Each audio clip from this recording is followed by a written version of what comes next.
2021, ang tunay na pagbuo ng unit team. Maraming nagtatanong, maraming naghahaka-haka, higit sa lahat, may nagsisinungaling diyan sa Kongreso. So unang-una, no such thing as yung mga term, ano ba yan? Paghahati ng term, ano ba yun? Sinabi na meron daw alyansa and magte-term sharing. Nako, talaga naman kasinungalingan yan. Okay, na next slide na tayo. Ang unang pagtitipon at pag-uusap tungkol sa Vice Presidency, noong May 29, 2 days before the birthday of our VP then. Nag-lunch date kami sa Primus Bistro sa Davao. Naalala ko pa kasi bago eh. Tapos, first time na nag-usap ng matagal-tagal si Bongbong at si Inday Sara. Tapos nag-greet kami at syempre nagpahaging kami na kung maaari si Bongbong na ang maging VP ni Inday Sara. Kasi alam naman natin na mamayagpag sa lahat ng survey si VP noon, Mayor Inday siya, bilang presidential bet. Ika nga, walk over sana. Kasi nakaupo pa yung tatay niya at napaka-popular niya mismo. Ngunit noong August 5, maaalala ninyo, sinabi ng PDP Laban, ine-endorso si Bongo and Rodrigo Duterte as VP. Yun ang official statement. Pero ang walang hiyang Madriaga na yan, ang sabi a few months before November 21, nakumbinsi ni Bongbong si PRRD na si Inday ang maging VP sa kanya. Hindi ko talaga maintindihan ang pinagsasabi niyan. Maliwanag na ang PDP may sariling lakad, may sariling mga kandidato, hinding-hindi si Bongbong. Nag-umpisa kami mag-usap-usap sa isang GC noong September 7. Nag-uusap na kami, pero nag-decide ako, mag-GC na tayo. At sa awa ng Diyos, kahapon, sa yamot ko, sa inis ko, diyan sa sinungaling na yan, na hanap ko ang aking lumang cellphone, andito. At as usual, Samsung na may note, at nakita ko yung aming pagte-text. Yan, nabuo ang isang grupo kasama ng ilang kamag-anak, na kamag-anak rin ni Inday, kamag-anak rin namin. Makikita nyo, September 8, dineklara na Go Duterte na ang standard bearer. Walang Bongbong, walang Sara. Ang sinungaling talaga. Pagkatapos, September 10, sabi nga, duda na si Presidente o si Sara ay tatakbo. Sinabi ni Mayora noon na silang mag-ama may deal. Isa lang ang tatakbo sa kanila sa national. Hindi ko maintindihan ang mga claim nitong taong ito. Tapos, in-endorse, September 19, magulo. Magulo talagang panahon na yun eh. Si Pacquiao naman ang in-endorso. September 28, nag-usap-usap kami sa bahay. Andyan si Bongbong, yung kamag-anak namin, si Mike Acevedo Lopez, kamag-anak namin ng mga Duterte. Hindi ko maintindihan, may lola yung nanay ko na lola rin ni PRRD. Ang sabi, Bongbong will file. Ako to, text ko to, nakita ko eh. He will file October 6 as instructed. Pero sana somebody will file as his VP. Kasi nakakatawa naman, walang katandem. Yun ang pinapaliwanag ko kay VP Sara Mayora noon. Still hoping you will run and he will slide down to VP ASAP. Ewan, ganon. Ngayon, ang sagot naman ni VP, tulad ng sinabi niya sa media, nako, ang usapan namin ni PRRD, VP na siya sa PDP, ako, mayor na. At yun nga ang nangyari. The same day, VP Sara, then mayor, filed her COC as Davao Mayor. Diba, nangyari yon. Pagkatapos, eto, October 6, si Bongbong nag-file candidacy for president at ang maliwanag, mag-isa lang siya. Kasi eto nga, inaasam-asam namin na si Mayora pa rin ang kanyang katandem. Pero itong Madriaga dyan sa Congress, sabi niya na si PRRD daw, sinabi sa kanya noong November 21 na si BBM tatakbo at si Sara ang VP. Anong kasinungalingan yan? October 6 pa lang nag-file na si Bongbong na mag-isa. Kaya magtataka ka talaga. Maalala po ninyo na nung pagkatapos nun, ayan na yung kay Bato. Maalala ninyo, biglaan pinatakbo si Bato at para siyang seat warmer lang at ang inaakala ng tao si Bongo at saka si Presidente Duterte ang kanyang VP. Huwag nilang ginugulo ang kwento. Talaga naman, maliwanag to. Hindi ko maalala ito pagkat hindi ako sang-ayon. Ang nangyari sa October, pag-file ni Bongbong, pinatawag siya ng PDP sa palasyo. Yun ang totoo. Hindi yung sinasabi ni Madriaga na kaming magkapatid, pumunta kay PRRD para mag-term sharing deal.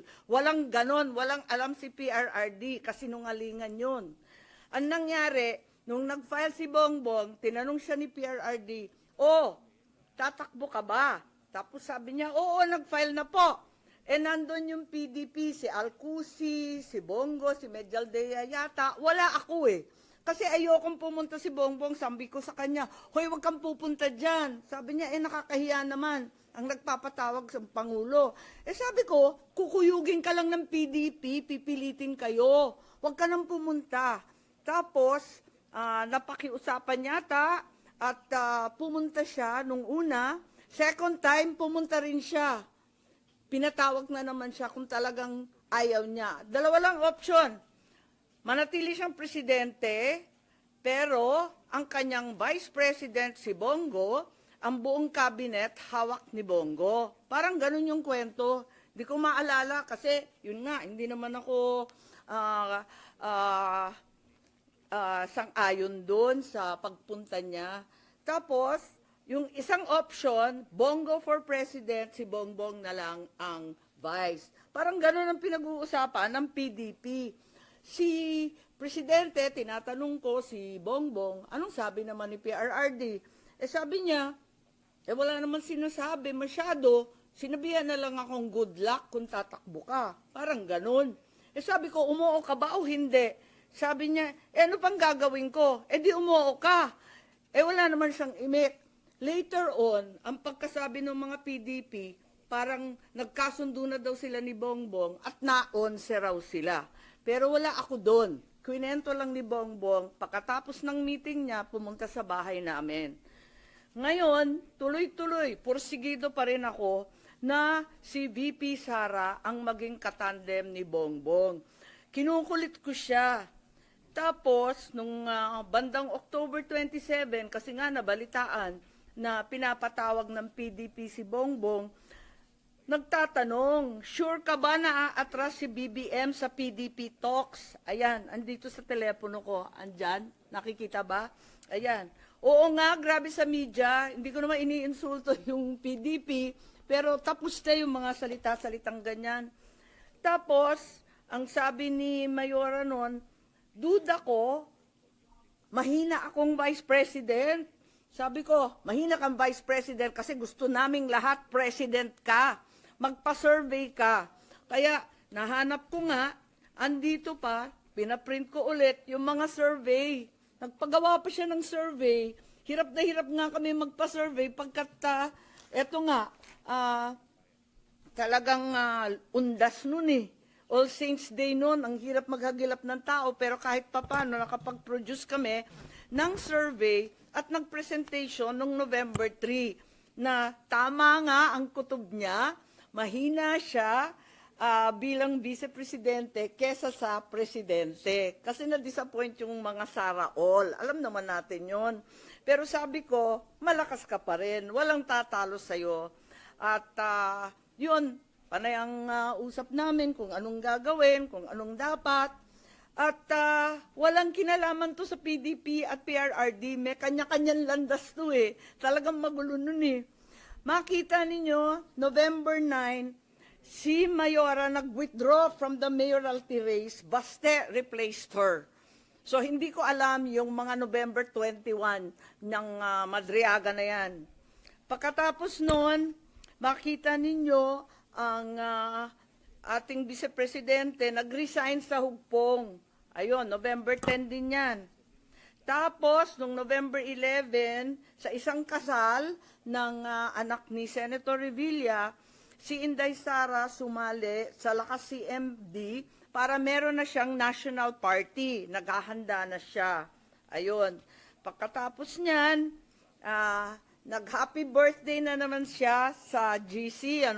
Happy birthday, Senator Amy. Many, many happy returns. Tapos, tinatanong ako sa telepono, ano naman ang birthday wish mo? Sabi ko, birthday wish ko, same as last year, Inday for President. So, hanggang sa dulo talaga, pinagpipilitan namin na siya talaga. Ayun. Tapos, November 12, ang liwanag naman ng statement ng aking kapatid, no to possible term sharing. Kaya tumigil ang mga nagchichismis ng kalokohan. Bakit magti-term sharing? Pinipilit nga namin na yung buong term, ang pagiging Pangulo, para kay Inday. Makikihati pa siya. Saan naman kalokohan ng galing yon? This is not a good formula for stability. Tama yon. And the reason why 6 years is there is for the policies of government to continue. Ayan continue. And if we change government, magkakagulo. Ayan. Yan ang statement ni Bongbong, November 12. So, hindi ko maintindihan saan nagmula yan term sharing na kabulastugan na yan. November 13 pa, Go takes over as PDP laban presidential candidate. Talagang walang kinalaman sa PDP, walang alam ang dating Pangulo. Ayan, November 14, very publicly, pikon na pikon si Presidente at hindi niya alam ang pangyayari. Kasalanan po namin yun. Sara did not consult him on her 2022 plans. Sasabihin ko ang rason, di ako makasuporta. Ayan, binabanata na naman niya. Kita naman natin November 14 na yan. Ewan ko kung saan yung kasunduan na pinagsasabi na kinumbinsi ni Bongbong o kinumbinsi si Bongbong, pati yung sinungaling, nagkabulbul na.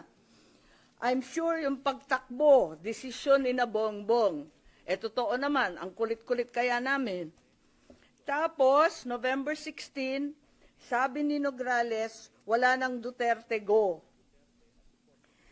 November 16 din, talagang nag-iisip na kami ng kampanya kasi pumila na . So doon sa group chat, makikita ninyo, I like unity, power tandem yan. Sabi ko, uniteam.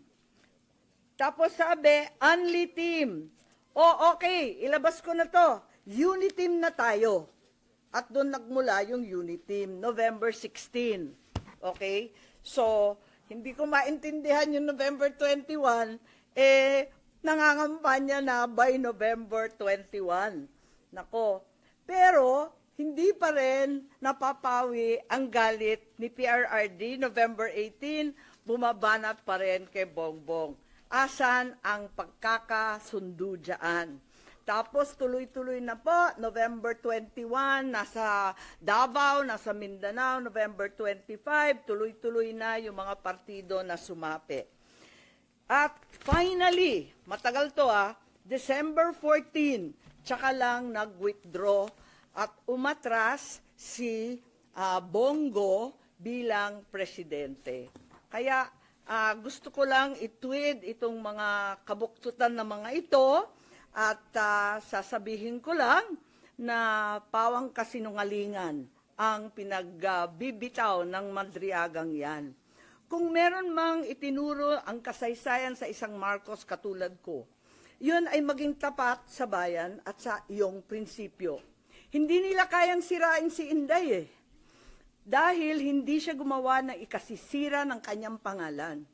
Kaya gagamit sila ng taong wasak na ang pagkatao para subukan wasakin din ang vice-presidente. Oo, Inaamin ko, ginamit ako at naging kasangkapan ng isang gobyernong taliwas ang pamumuno sa uri ng serbisyong bayang iminulat sa akin ng aking ama.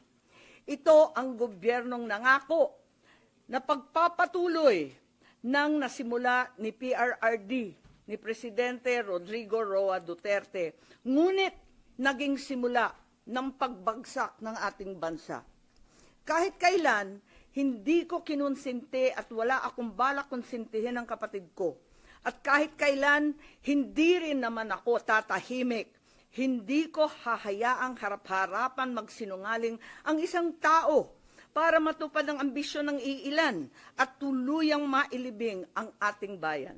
Sa korupsyon, sa kasakiman, sa walang saysay na pamumulitika, kahit ngayon sa harap ng malupit na krisis. Bongbong, Pangulong Marcos, alam mo ang katotohanan. Andun ka, magkasama tayo. Kung hindi mo ito ipinag-uutos, walang dahilan para hindi mo itama ang kasinungalingan na ito. Huwag mong konsintihin ang mga politikong ginagamit ang sinungaling na si Madriaga. Yun lang po. Pero kilala niyo si Madriaga na talagang tao ni VP Sara? Huhi! Sino ba yun? Pero ma'am, doon sa ginawa niyo ngayon na press con, di ba possible na umakyat dito sa Senate yung impeachment case? Hindi kaya ma-question na yung inyong pagiging impeachment judge? Ang totoo, hindi ko maintindihan kung anong koneksyon nito sa impeachment case. Ang sinasabi ko lang, yung katotohanan tungkol sa mga pangyayari noong 2021 na walang kinalaman sa impeachment. Mananatiling akong juror at judge at pakikinggan ko yung ebidensya nila. Pero sa aking tingin, wala naman tong koneksyon at hindi naman yata bawal magsabi ng totoo. Kasi ma'am, doon sa hearing kahapon, iwas na iwas sila na yung mga possible probing question, yung pag-question sa credibility, dahil sa Senate daw dapat pag-usapan yung credibility ni Madriaga bilang testigo.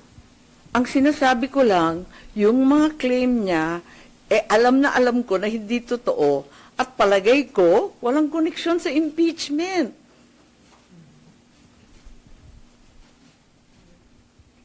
Ilag na ilag rin ako katulad ng ibang senador na mag-comment whether pro or con.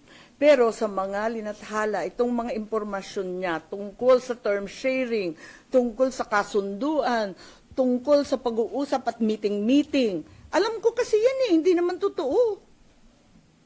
So ma'am, do you think sinong gumagamit kay Madriaga para gawin yung sabi niyo nga pagsisinungaling? Hindi ko alam, maraming ambisyoso ngayon. Maraming buhayang malaya pa rin. So pwedeng may connection sa 2028 yung ginagawang pagsisinungaling? Madriaga. Marahil. Yes? Ma'am, but in racing, yun pong mga, sabi nyo nga po, truth, na hindi totoo yung sinasabi ni Madriaga, are you also questioning his credibility bilang witness doon sa impeachment hearing? Ganyang klase bang mga testigo ang ihaharap sa Senado? Mahiya naman sila.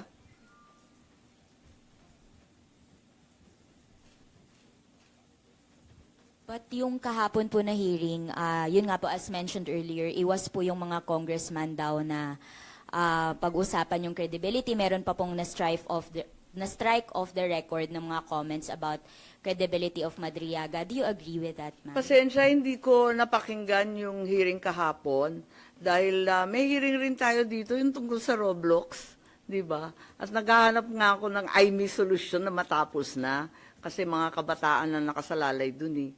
Pero yun nga, binalita sa akin na kung ano-anong claim, dinawit pa yung pangalan ko, dinamay pa kami na hindi naman totoo.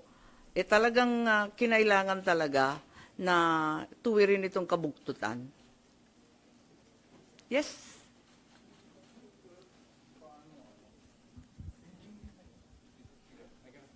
Ma'am, balikan ko lang si Madriaga. Kasi kahapon nagpakita sila ng mga series of pictures and even videos